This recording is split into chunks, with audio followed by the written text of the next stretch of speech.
Graças a Deus. Queridos, é muito gostoso estar aqui e ver o que Deus tem feito nesse lugar. E isso é resposta de oração e de trabalho. Fala para quem está do seu lado: parabéns, você tem trabalhado e orado. E é isso mesmo que Deus quer. Deus quer que nós venhamos a trabalhar e orar e buscá-lo, porque os dias estão próximos, né? Precisamos trabalhar. E é sobre algumas dessas coisas que eu quero falar nessa noite. Você trouxe a sua Bíblia? Trouxe? Mostra a sua Bíblia aí, vamos ver se é bonita. Carregue a sua Bíblia, leia a sua Bíblia, ame a sua Bíblia. Esses dias nós tivemos uma conferência da Missão Portas Abertas lá na nossa igreja. E é impressionante o quanto cristãos do mundo inteiro não têm sequer uma página da Bíblia. Quantas pessoas, quantos testemunhos de pessoas que estão chorando, clamando a Deus, pedindo pelo amor de Deus, para que um pedaço apenas da Bíblia possa chegar em suas mãos. E nós temos tantas, né? Tem gente que tem 4, 5 Bíblias em casa, mas como dizia o presidente da Sociedade Bíblica do Brasil, o brasileiro tem muita Bíblia, mas infelizmente não gosta muito de ler. Então nós precisamos mudar esse quadro e lermos as nossas Bíblias em nome de Jesus. Levanta a sua Bíblia e fala assim: essa é minha Bíblia, eu sou o que ela diz que eu sou, eu tenho o que ela diz que eu tenho, e eu posso o que ela diz que eu posso. Amém? Em nome de Jesus, essa é a sua espada. Abra lá em 1 Tessalonicenses. Se alguém puder desligar aquele ventilador ali, por favor. Esse aqui. Não desliga um só? Ah, beleza. Primeira carta de Paulo aos Tessalonicenses. Queridos, esta carta foi escrita 50 anos depois de Cristo. Para quem não sabe, esse é o primeiro texto do Novo Testamento. O primeiro texto escrito do Novo Testamento foi escrito antes ainda dos Evangelhos. Paulo escreveu na segunda viagem missionária, quando ele estava caminhando, pregando o Evangelho. Ele, Silas e Timóteo sentaram, depois de terem já passado pela cidade de Tessalônica, ter pregado o Evangelho, ter constituído uma igreja naquela cidade, e eles, ao continuarem a sua jornada, ao continuarem trabalhando, pregando o Evangelho, decidiram escrever uma carta dando orientações para aqueles cristãos que haviam se convertido, para aquela igreja que havia se constituído na cidade de Tessalônica. Ele escreve esse texto para pessoas que não eram judeus, uma igreja nascida no meio de pessoas que não eram judeus, entre gentios, como a Bíblia costuma mencionar. Ele traz algumas orientações muito importantes para cada um de nós. Fala assim, para mim também, para todos nós. Uma mensagem baseada em 3 pontos principais: fé, esperança e amor. Diga comigo, fé. A fé cristã não é a fé para remover montanhas, mas é a fé cristã. Aqueles homens e mulheres acabaram de se converter, estavam sofrendo grandes perseguições por causa disso, tinham abandonado os ídolos, tinham abandonado algumas coisas que faziam parte da cultura daquele povo e estavam sofrendo perseguições, estavam sendo privados de muitas coisas, estavam passando por momentos turbulentos. Mas a carta inspira os cristãos de Tessalônica a permanecerem firmes na fé cristã, na fé que havia sido ensinada a eles por meio de Paulo e dos seus companheiros. Ele fala também da esperança, porque Cristo havia morrido, havia ressuscitado, havia voltado para o céu, havia deixado uma mensagem, os anos estavam passando e já fazia 50 anos que Jesus havia nascido, já fazia 12, 15 anos que Jesus havia voltado para o céu, e aí os cristãos estavam precisando de esperança. Esperança é algo muito importante, que todos nós precisamos manter firme e acesa a chama da esperança, mas mais do que isso, é uma mensagem também de amor. Diga comigo, amor. Paulo escreve várias vezes sobre amor, tem pelo menos 3 textos na Bíblia que falam sobre fé, esperança e amor. E lá em Coríntios, né, todo mundo gosta muito daquele texto que fala sobre a excelência do amor, e Paulo gosta muito desta palavra, que para eles era muito diferente do que é para nós hoje. Quando nós falamos amor, a gente fala assim: eu amo meu cachorro, eu amo chocolate, eu amo ir para a escola, eu amo meus amigos, eu amo minha esposa, eu amo Deus. E aí quando a gente fala amor, a gente dá a mesma equivalência para a palavra.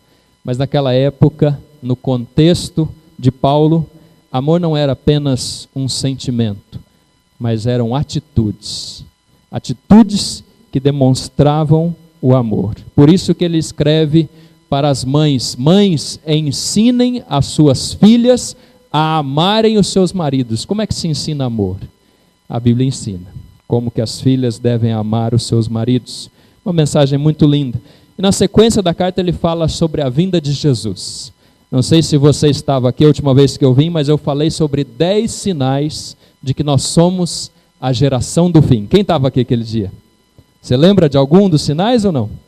Consegue memorizar, consegue se lembrar alguns? Esses dias eu estava vendo um livro de um autor, ele falava sobre 157 sinais cumpridos, profecias cumpridas desde 1800 até agora, da vinda de Jesus. Nós estamos nos dias. E é interessante que a palavra Maranata, ela não é apenas ora vem, Senhor Jesus, mas a tradução correta do texto é: Senhor, venha, venha logo, volta logo. Quando nós dizemos Maranata, nós estamos dizendo: Senhor, volta logo.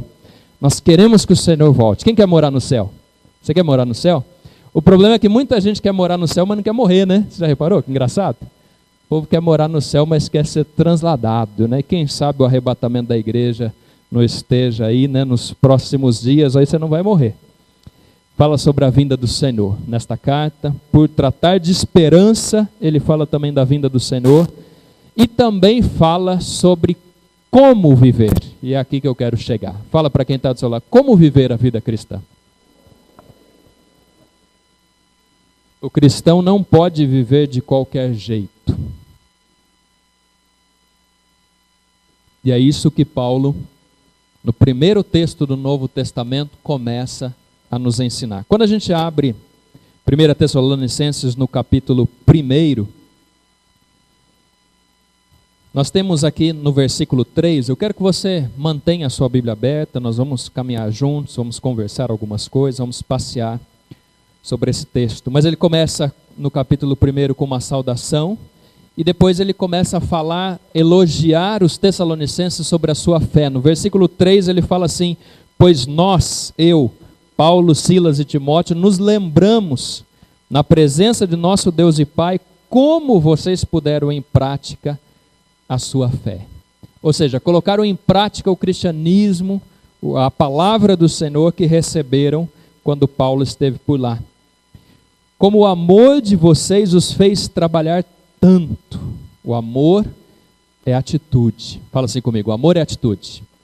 O amor de verdade leva a ações. O amor de verdade nos faz fazermos algo, e por causa do amor daqueles cristãos que haviam acabado de se converter, eles estavam fazendo muitas coisas. Olha o que Paulo diz: o amor de vocês os fez trabalhar tanto. E como é firme também a esperança que vocês têm em nosso Senhor Jesus Cristo. Mesmo em meio à aflição, mesmo em meio a tribulações, mesmo em meio a situações de luto, mesmo no meio de carências, de perseguições, a esperança precisa se manter em pé em nosso Senhor Jesus Cristo. No finalzinho do versículo 5, ele diz assim, do capítulo 1: vocês sabem de que maneira nos comportamos no meio de vocês. Paulo estava dizendo o seguinte: olha, nós fomos aí e não pregamos apenas a palavra, mas nós ensinamos através das nossas ações. É por isso que mais na frente Paulo vai dizer: olha, sejam meus imitadores, como eu imito a Cristo. Fala para quem está do seu lado: você tem que me imitar. Tem coragem? Com fé, com certeza, dizer: olha, me imite, porque eu estou imitando a Cristo. Eu me pareço com Jesus. As minhas palavras, as minhas ações, os meus pensamentos, aquilo que eu faço no meu dia a dia se parece com Cristo. Paulo está dizendo: olha, vocês sabem de maneira como nós nos portamos em meio a vocês, para o próprio bem de vocês, para que vocês aprendam como é viver a vida cristã. Para o bem de vocês. Versículo 6. E vocês seguiram o nosso exemplo e o exemplo de Jesus. O cristão deve viver de acordo com o exemplo dos seus líderes e o exemplo de Jesus. Continuação. Embora tenham sofrido muito, vocês receberam a mensagem com aquela alegria que vem do Espírito Santo. Dá um sorriso para quem está do seu lado e fala: a vida cristã é alegre. A vida cristã não é um fardo. A vida cristã não é algo assim que você tem que ficar sempre com cara feia. Você já viu crente com cara feia, cara de limão azedo? Não pode. Não pode ter cara feia, cara de limão azedo. Tem que estar feliz, alegre, contente, porque a nossa esperança é o Senhor.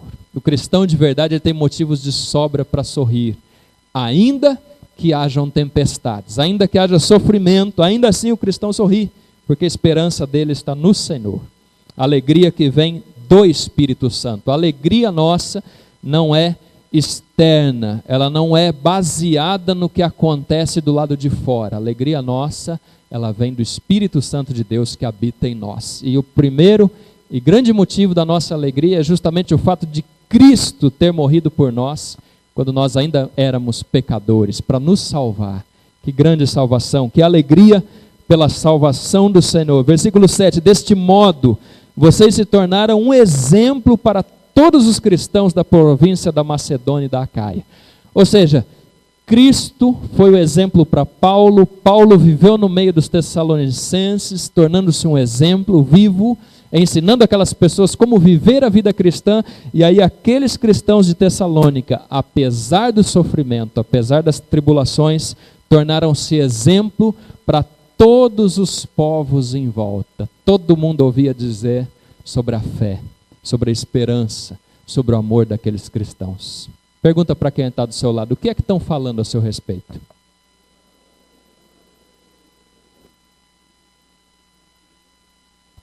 O que é que estão falando a seu respeito? Que tipo de cristão você tem sido? Versículo 8.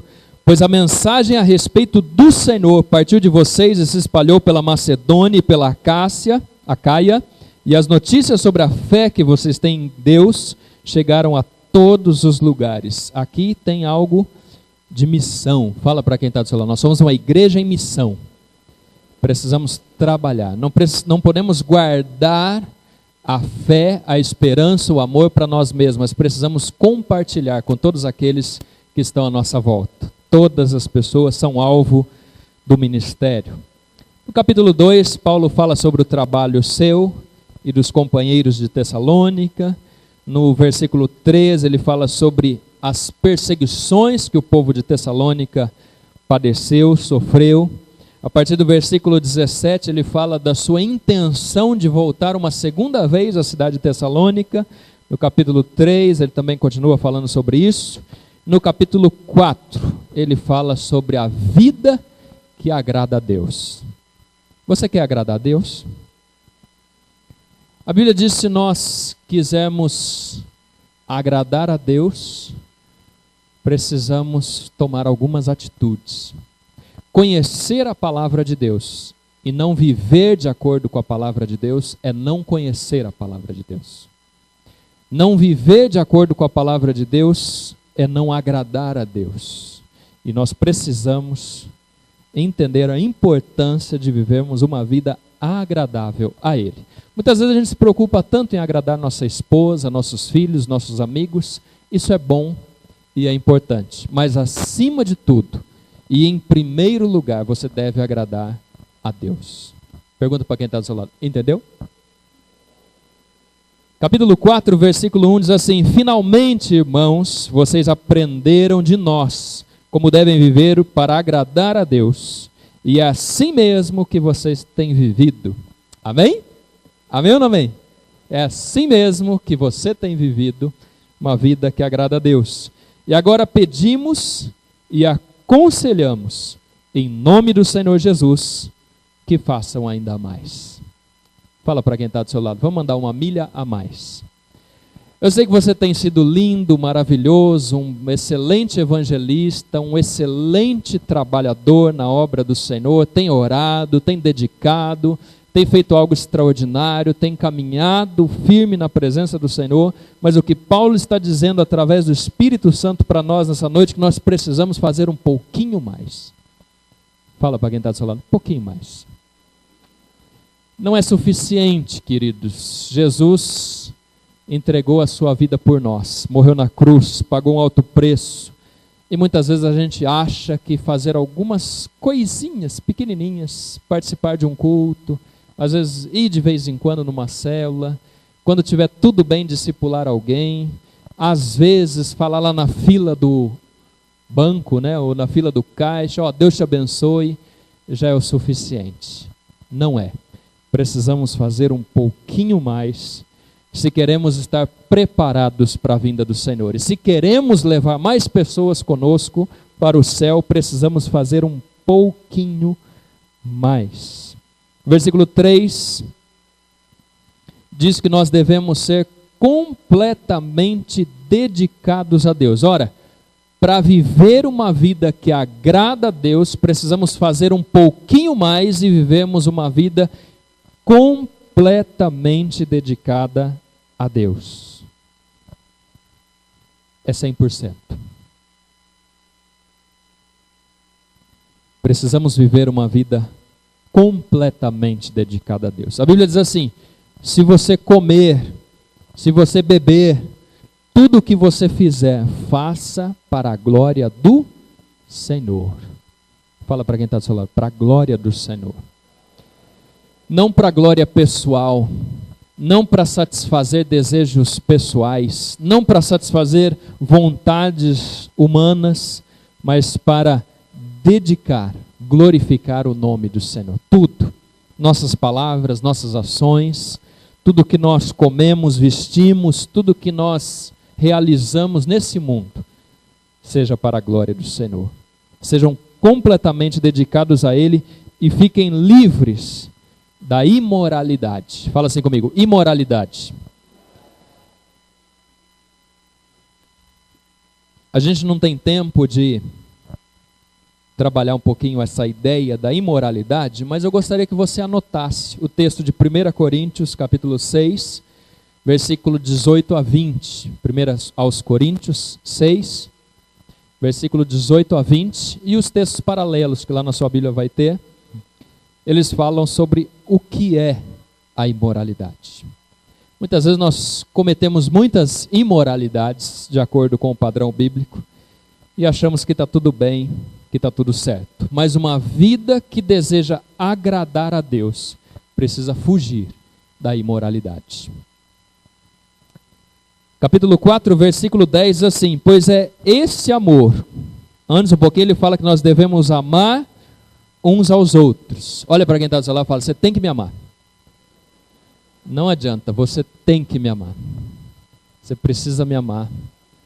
Você pode não gostar do meu nariz, da minha orelha, da minha testa, do meu cabelo, da minha voz, das roupas que eu uso, mas você precisa me amar mesmo assim. Então nós precisamos amar uns aos outros. E aí o versículo 10 ele diz assim: pois é esse amor que vocês têm mostrado a todos os irmãos que vivem em toda a província da Macedônia. Portanto, meus irmãos, pedimos que façam ainda mais. Você precisa amar um pouquinho mais. Fala, eita mundo, hein? Amar quem nos ama é muito fácil. Dar presentes para quem nos dá presente é muito fácil. Agora Jesus disse o seguinte: se você fizer isso, você não está fazendo nada além do que qualquer outra pessoa é capaz de fazer. Se você é cristão de verdade, se você quer viver uma vida que agrada a Deus, então você, se alguém bater na sua face direita, você deve oferecer a esquerda. E a gente não gosta muito dessa conversa, né? Na hora que essa conversa começa, a gente começa meio que se remexer na cadeira, a gente começa a lembrar daquelas pessoas que pisaram no nosso pé, a gente começa a lembrar daquelas pessoas que falaram mal de nós, a gente começa a ficar com vontade de pegar alguém pelo pescoço. E aí a Bíblia diz: irai-vos, mas não pequeis. Você pode até ficar nervoso, mas não pode deixar que isso se torne um pecado. Precisamos amar um pouco mais, estender um pouco mais o nosso amor, agir mais em relação às pessoas que são alvo do nosso amor. Nós vamos falar mais sobre isso daqui a pouco. Pois é esse o amor que vocês têm mostrado a todos os irmãos que vivem em toda a província da Macedônia. Estou no versículo 10, tá? Do capítulo 4. Portanto, meus irmãos, pedimos que façam ainda mais. Versículo 11. Procurem viver em paz. A Bíblia diz: no que depender de vós, tende paz com todos. Como é que anda os seus relacionamentos com as pessoas? No que depender de você, você deve ter paz com todos. Procurem viver em paz. Tratem dos seus próprios assuntos. Fala para quem está do seu lado: cuida da sua vida.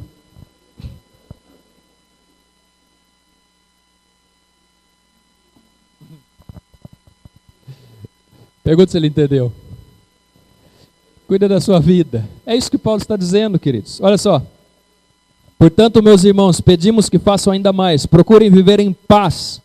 Tratem dos seus próprios assuntos. Cuida da sua vida. Cuida da sua vida. Ore pelas pessoas. Você não vai resolver todos os problemas do mundo. Se você conseguir resolver os seus problemas, se você cuidar da sua família, você já está fazendo grande coisa. Ore pelas pessoas, abençoe a vida das pessoas, interceda pelas pessoas, mas cuida especialmente da sua vida. Vivam do seu próprio trabalho.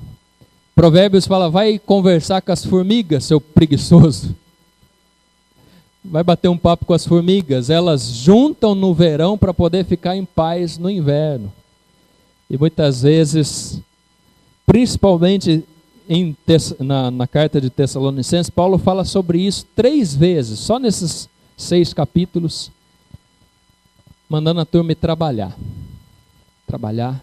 adquirir o seu próprio sustento, manter a sua casa. Na Reforma Protestante, os líderes da época falavam muito sobre a bênção do trabalho. Não sei se você sabe, mas na Idade Média, dizia-se que a riqueza, que o acúmulo, que o adquirir posses era uma maldição, o trabalho era uma maldição que havia sido imposta por Deus. Não, nós descobrimos que o trabalho é bênção, desde que ele não esteja em primeiro lugar na sua vida. Fala para quem está do seu lado: o trabalho não pode estar em primeiro lugar. Você tem que trabalhar para se sustentar, para sustentar a sua família, para investir na obra do Senhor e ajudar os outros. 3 coisas fundamentais a respeito do nosso trabalho: cuidar da nossa integridade, da nossa família, da nossa casa, manter a integridade, investir na obra do Senhor e ajudar aqueles que necessitam. Portanto, não há espaço para egoísmo na fé cristã. Depois, no versículo 13 a seguir, ele fala sobre a vinda do Senhor. Você está preparado? Se a trombeta tocasse hoje, você ia ficar contente? Quem ia ficar contente? Fala para quem está do seu lado: você não ia ficar contente, você ia subir feliz. Peguei você, né? Peguei. Você não pode ficar, irmão, pelo amor de Deus, hein? Se prepara para não ficar. A hora que a trombeta tocar, você tem que subir, pelo amor de Deus, hein? O pastor Luiz André que vai dar conta das ovelhas, né? Então, se cuida, hein? Tem muita gente que quer ficar contente, cuidado. E aí nós entramos então no capítulo 5, que é onde eu quero me deter um pouquinho mais. Capítulo 5 fala sobre nós nos prepararmos para a vinda do Senhor. Às vezes essa ideia da vinda do Senhor ela é meio confundida. A Bíblia fala sobre 2 vindas. A primeira vinda é quando Jesus veio desenvolver o seu ministério e trazer até nós o reino de Deus. A segunda vinda de Jesus não é o arrebatamento da igreja, porque se você estudar direitinho, você vai ver que não é vinda. Jesus ele para nas nuvens e a igreja vai ser arrebatada, ou seja, é a igreja que vai até Jesus. A segunda vinda de verdade de Jesus é no julgamento. quando ele vem, como está escrito lá no capítulo 11 de Apocalipse, para reinar, para governar a terra com cetro de ferro, para julgar as nações, para controlar todas as coisas. Essa é de fato a segunda vinda de Cristo. Mas esse é um outro assunto. Capítulo 5, versículo 1 diz assim: Irmãos, vocês não precisam que eu lhes escreva a respeito de quando e como essas coisas vão acontecer. Pois vocês sabem muito bem que o dia do Senhor virá como um ladrão, na calada da noite. Quando as pessoas começarem a dizer tudo está calmo e seguro, então é que, de repente, a destruição cairá sobre elas. As pessoas não poderão escapar, pois será como uma mulher que está sentindo as dores de parto. Versículo 4. Mas vocês, fala assim, mas vocês, irmãos, não estão na escuridão. E o dia do Senhor não deverá pegá-los como um ladrão, que ataca de surpresa. Todos vocês são da luz. Diga, eu sou da luz.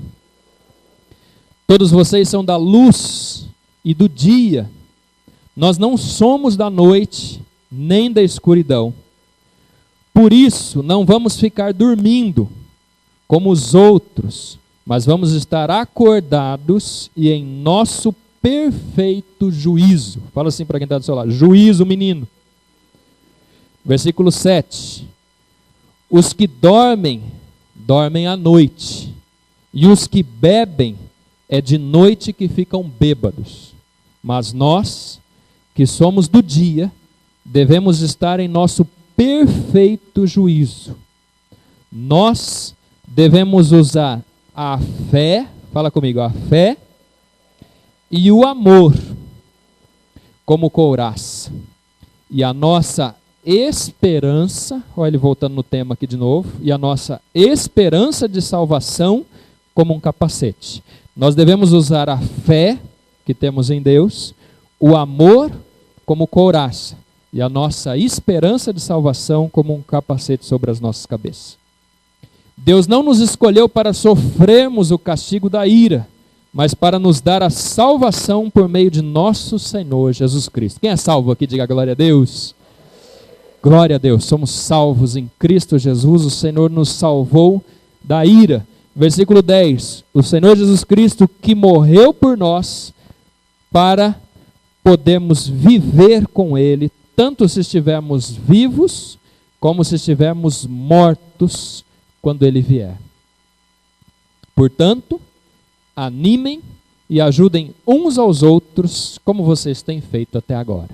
Fala para quem está do seu lado, então fica firme, não desista, se anime, porque o Senhor vai vir te resgatar. A salvação é de todo aquele que confessa o Senhor como Salvador.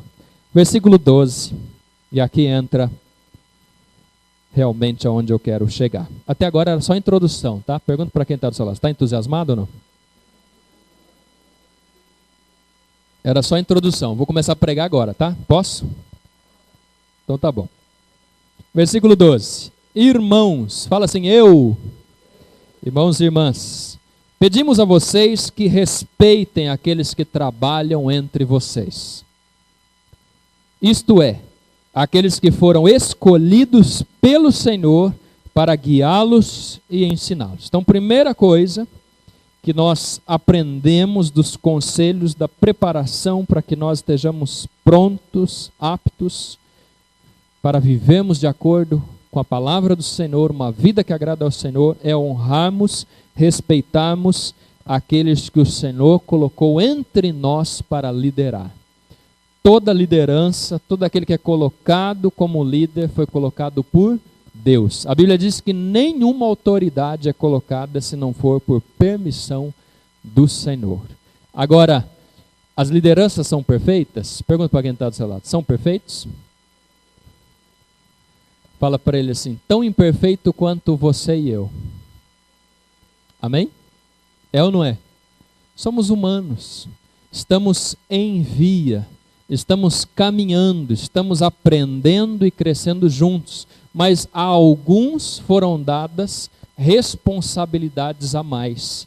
E a essas pessoas que foram dadas responsabilidades a mais, aqueles que não receberam essas responsabilidades ainda, ou talvez não recebam, deve ajudar, deve apoiar, deve respeitar, deve interceder, deve ficar firme, submissos, como diria alguns outros textos. Se você ler, por exemplo, Hebreus 13, versículos 7 e 17, lá diz o seguinte, que nós devemos apoiar os nossos líderes, servi-los com respeito, com amor, com dedicação, porque se nós fizermos ao contrário, se a gente ficar prejudicando o trabalho dos nossos líderes, isso não vai ser proveito nenhum para nós.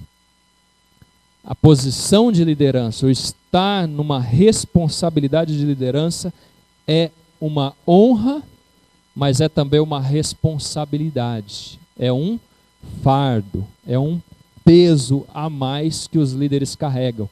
Então nós devemos ajudá-los em oração, devemos apoiá-los, como foram feitos muitas e muitas vezes, textos que nós encontramos na Bíblia, que nos ensinam a fazermos isso. Nós precisamos apoiar aqueles que Deus colocou como líderes para a nossa vida. Não só dentro da igreja, mas também fora da igreja. Pergunto para quem está do seu lado, está entendendo? Versículo 13. Tratem essas pessoas, ou seja, os líderes, as pessoas que foram colocadas na liderança, com o maior respeito e amor por causa do trabalho que fazem. Precisamos amar de verdade os nossos líderes. Precisamos respeitá-los. Precisamos ajudá-los. E vivam em paz uns com os outros.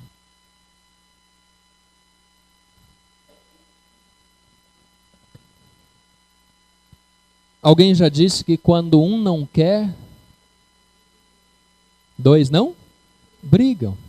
Então a Bíblia diz assim, ó, no que depender de você, tenha paz com todos. Se eu estou em paz e quero ter paz com todos, então ninguém vai conseguir fazer guerra contra mim. Porque quando um não quer, dois não brigam. O mesmo acontece nos ministérios, o mesmo acontece na célula, o mesmo acontece na liderança da igreja, o mesmo acontece no trabalho, o mesmo acontece na escola. Quando nós respeitamos, amamos, intercedemos e apoiamos os líderes, então há paz. A paz se estabelece. Versículo 14. Pedimos a vocês, irmãos, que aconselhem com firmeza os preguiçosos. Olha Paulo voltando aqui de novo no assunto dos preguiçosos, aqueles que não gostam de trabalhar. Fala assim comigo, eu tenho uma missão dentro da igreja e eu não posso ser preguiçoso. A Bíblia diz que os preguiçosos, os tímidos, não herdarão o reino de Deus. Olha que coisa interessante. Aconselhem com firmeza os preguiçosos. Tem algum preguiçoso aqui essa noite? Amém ou não amém?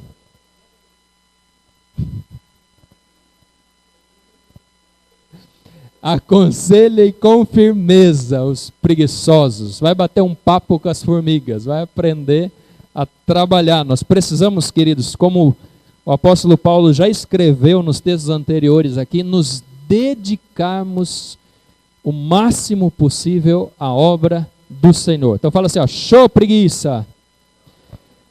Às vezes terça-feira no Tadel a gente resolve ficar em casa porque a gente está cansado, com aquela preguicinha, sabe? Aquela vontade de ficar em casa, botar as perninhas para cima, ficar de boa.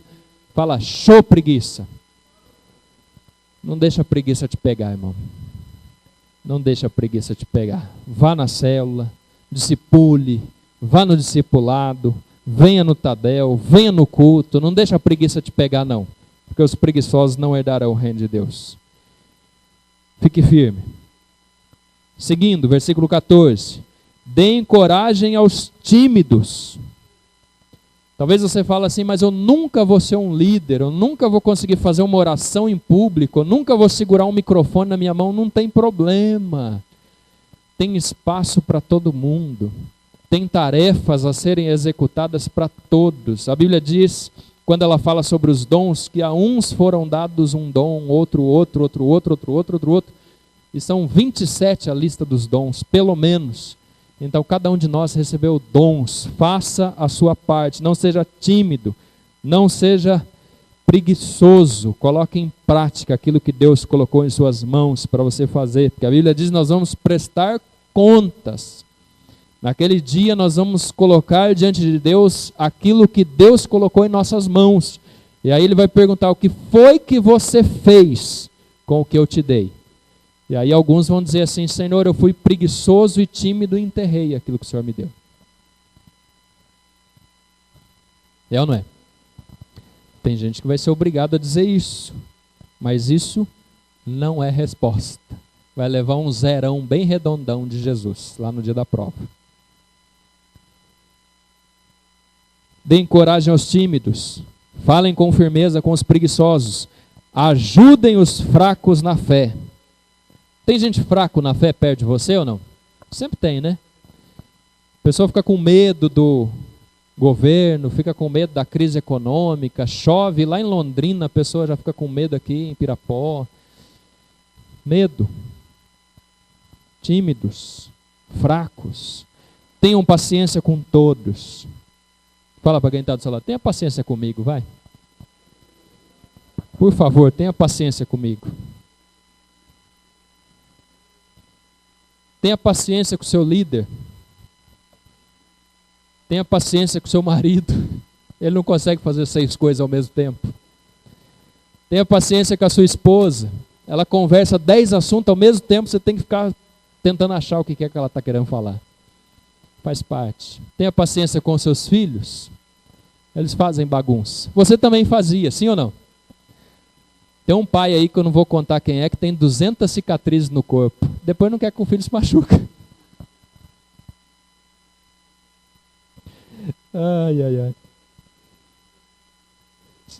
A gente brinca lá em casa, eu falo que a Elisa tem que ser bonita como a mãe, mas corajosa como o pai. Que a Cíntia morre de medo de tudo. É incrível. Montanha-russa, nem pensar, né, Docinho? Eu gosto tanto de montanha-russa, mas tem que ir sozinho.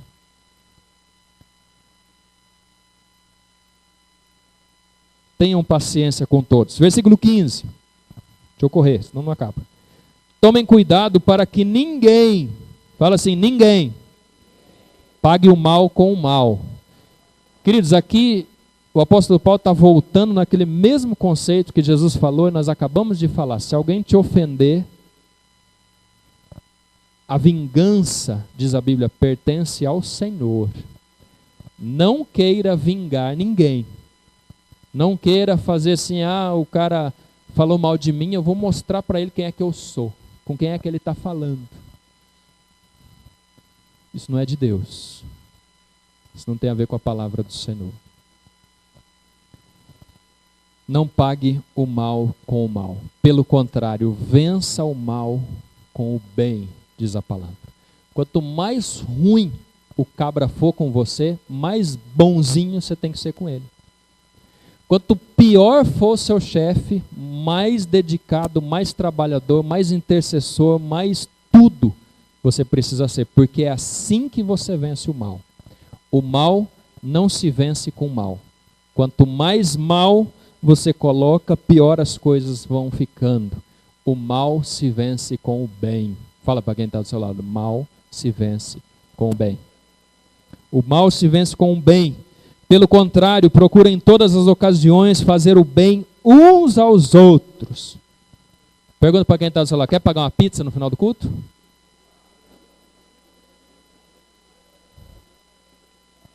Diz que tem uma churrascaria nova na cidade, né? Alguém quer levar o pastor? Façam bem a todos. Façam bem. Façam bem a todos. E também aos que não são da fé. Às vezes a gente acha que tem que cuidar só dos convertidos, só dos santos, só dos salvos. Não.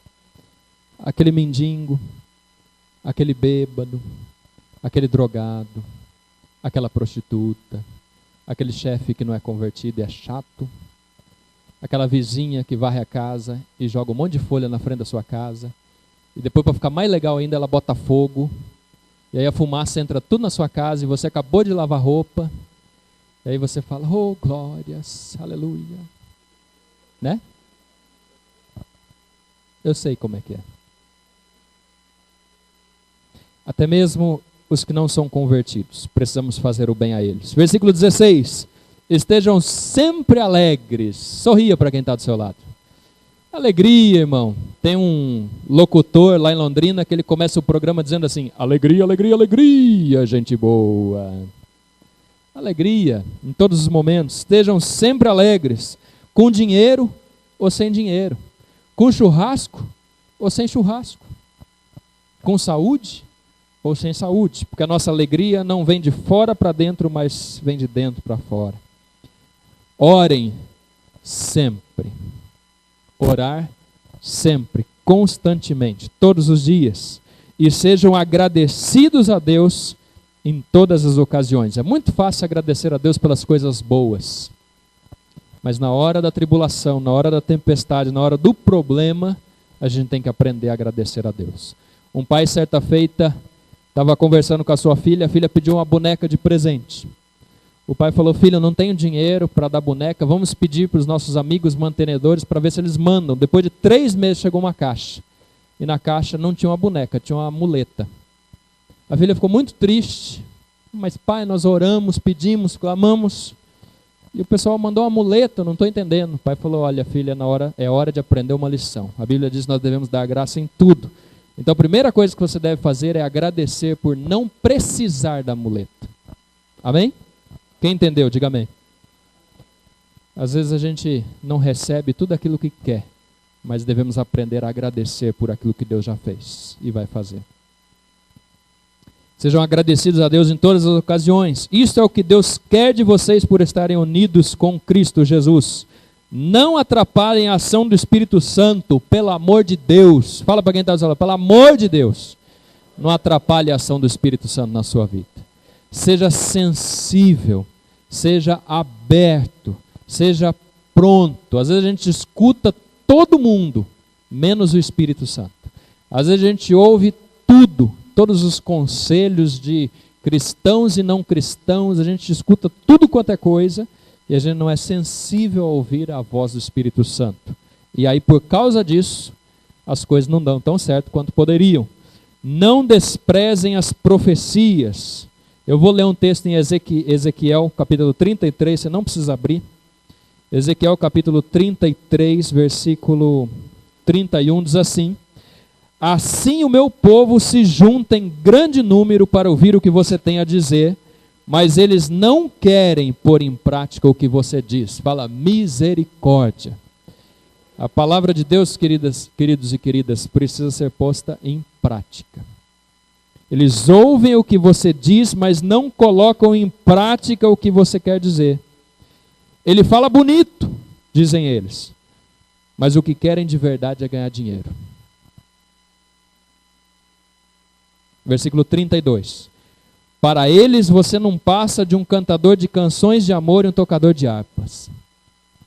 Eles ouvem o que você diz, porém não fazem nada daquilo que você manda. Versículo 33. Porém, quando acontecer tudo o que você diz, e vai acontecer com certeza, aí eles ficarão sabendo que houve um profeta no meio deles. Fala misericórdia. A gente precisa aprender, queridos, a ouvir a voz do Senhor e a ouvir a voz dos profetas. Não desprezem as profecias. Versículo 21. Examinem tudo, fiquem com o que é bom. Fala para quem está do seu lado. Tudo me é lícito, mas nem tudo me convém. Esse é um sermão à parte. Nós estamos vivendo num mundo de muitas coisas. E a gente está abraçando tudo.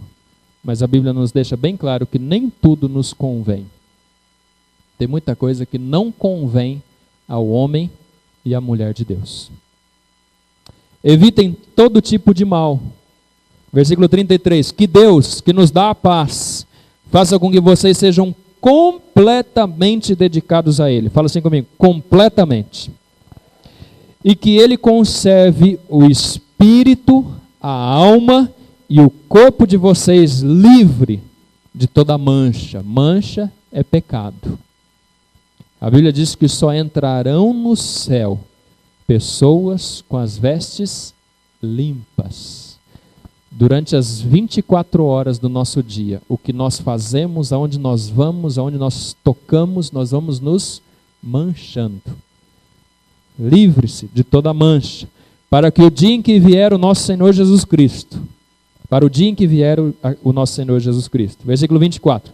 Aquele que os chama é fiel e fará isso. Amém? Aquele que nos chamou é fiel e fará isso. Irmãos, lembrem-se de nós em suas orações. O trabalho intercessório da igreja. Orarmos uns pelos outros, fortalecermos uns aos outros, edificarmos uns aos outros, em fé, esperança e amor. Amém? Você aprendeu alguma coisa hoje? Então se coloque em pé, eu quero orar por você. Pastor Luiz. Pai, eu quero te agradecer, Senhor, por este momento tão especial. Obrigado, Senhor, pelo privilégio de estarmos juntos e aprendermos, ó Deus, que o Senhor nos quer ver firmes na fé, cheios de esperança e numa vida da prática de amor uns para com os outros, Deus, que de acordo com a Tua palavra, nós possamos crescer na graça, no conhecimento do Senhor, que nós possamos ter uma vida edificada na rocha, que o Senhor seja a nossa luz, a nossa força, a nossa bandeira, o nosso socorro, que nós possamos, ó Deus, não apenas ouvir a Tua palavra, mas que possamos colocá-la em prática para a honra, para a glória, para o louvor do Teu santo e poderoso nome, que naquele grande dia, o dia que o Senhor nos chamar, nós possamos dizer, ora vem, Senhor Jesus, que nós estejamos prontos, preparados, que sejamos a igreja pura, santa, imaculada, cheia do Teu Espírito Santo, que nós possamos fazer a diferença aonde quer que nós estivermos, em nome de Jesus e para a glória do Senhor. Amém e graças a Deus.